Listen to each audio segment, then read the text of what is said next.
اور بے شک تمہارے لیے چوپایوں میں بھی عبرت ہے۔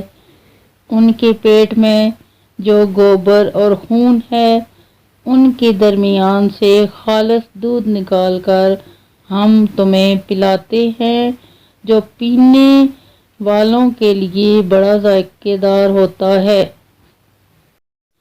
آپ خود ہی اپنے لیے بہترین دلاسا ہیں، بہترین دوست، بہترین دنیا اور مشکل وقت میں بہترین تھپکی جو آپ کو کبھی ہارنے نہیں دیتی۔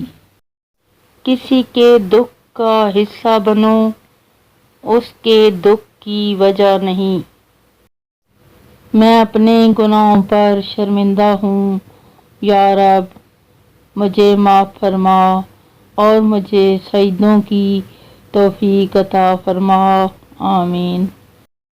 دنیا کے سامنے خود کو فرشتہ ثابت کرنے سے تنہائی میں ایک اچھا انسان بننا زیادہ بہتر ہے۔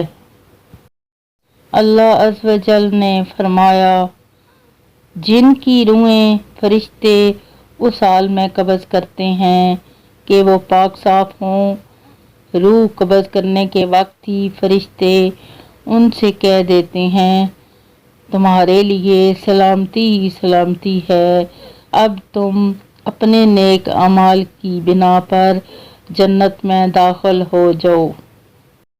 اللہ عز و جل، اللہ ہر اس آنسو سے واقف ہے جو آپ نے مسکراتے ہوئے پلکوں کے پیچھے چھپا رکھے ہیں۔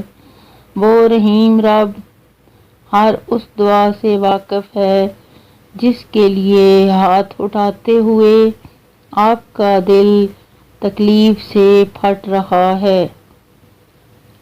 انسان سے مدد مانگو گے تو عزت سے محروم ہو جاؤ گے، اللہ سے مدد مانگو گے تو دنیا میں تم سے زیادہ عزت والا کوئی نہیں ہوگا۔